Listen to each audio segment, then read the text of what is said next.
Hi, my name is Cameron Strasser, and I'm going to be presenting on leiomyosarcoma. So, leiomyosarcoma is a rare cancerous tumor, and it's made of smooth muscle cells, which are in the hollow organs of the bodies, so like the intestines, the bladder, blood vessels, and the uterus. It's a type of sarcoma, which is a broad group of cancers that start in the bones and the soft tissues, and they spread throughout the bloodstream. And leiomyosarcoma makes up about 10 to 20% of soft tissue sarcomas. So for this presentation, I'm going to be focusing on uterine leiomyosarcoma, which is the most common form of LMS. And these make up 2 to 5% of all uterine malignancies. And for the 5-year relative survival rates for localized, meaning that there is no sign of cancer outside of the uterus, the 5-year relative survival rate is 61%. For regional, which means that the cancer has spread out of the uterus into nearby structures or lymph nodes, the 5-year relative survival rate is 28%. And for distant, which means it has spread to distant parts of the bodies like the lungs, liver, bones, the 5-year relative survival rate is 13%. So for epidemiology, the gender primarily affected is females or anyone with a uterus. And for ethnicities, it's found along all races and ethnic groups, and it primarily affects women after menopause, so around the age of 40 to 60. And then this graph on the right here is from a study done to find what groups are at risk for unexpected uterine leiomyosarcoma. And they found that the highest group at risk for this cancer is women from age 50 to 60. And the major risk factors are pelvic radiation therapy. So this has been seen in people who've had radiation therapy to treat cervical or rectal cancer. Then congenital retinoblastoma. So people who have had congenital retinoblastoma as children are more likely to have soft tissue cancers.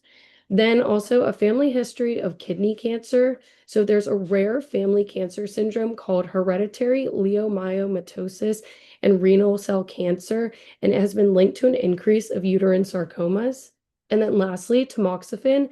So people taking tamoxifen to treat breast cancer have an increased risk of developing uterine leiomyosarcoma. Next are the symptoms. The major symptoms are heavy periods, rapidly going fibroid, abnormal vaginal bleeding, abnormal mucousy vaginal discharge, pelvic pain or pressure, pain or discomfort during sexual intercourse, abdominal pain or pressure, abdominal bloating, and blockage of urinary flow. And one of the very important symptoms is rapidly growing fibroids. So uterine fibroids are usually non-cancerous muscular tumors that grow on the uterus. And uterine leiomyosarcoma is often mistaken for these uterine fibroids. So when women are diagnosed with fibroids, they should really ask their doctor to treat them as if it's a possible uterine leiomyosarcoma tumor. Next is the diagnosis. So this is usually diagnosed during surgery to remove the uterine fibroids. Usually, this is either an abdominal myomectomy, a laparoscopic myomectomy, or a hysteroscopic myomectomy. And it's extremely hard to diagnose ULMS before operating because on MRI scans, they cannot tell the difference between the fibroids and the ULMS tumors. Next, the genes responsible. So this information was from a genomic database analysis of uterine leiomyosarcoma mutant profile. And 81% of patients either have mutations in TP53, RB1, ATRX, or PTEN. The most frequently mutated genes was TP53, and this is found in 61% of patients. The second most common is RB1, and this was found in 48% of patients. And then PTEN is more frequently found in metastases than in the primary lesions. So this is the mutated gene pathway. And as you can see here, TP53 is going to encode for the P53 protein, and this will activate P10, which inhibits PIP3, which will activate PDK1, and then activate AKT, which leads to cell survival, proliferation, and growth.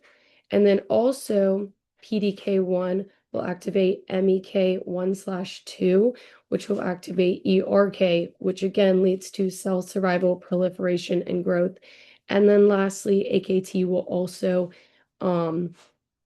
activate mTOR, which will once again activate cell survival, proliferation, and growth. And then this is just explaining what I just said on the slide. And so basically when TP53 is mutated, P53 leads to cell survival. So instead of stopping the cell cycle at the G1/S checkpoint, it will just continue to go through the cell cycle, and this can cause the tumors. So the most common and standard treatment is a hysterectomy if the cancer is confined to the uterus. Sometimes chemotherapy is used because of the high risk of relapse. So they'll combine docetaxel and gemcitabine, and it has been seen to be effective for patients with metastatic ULMS.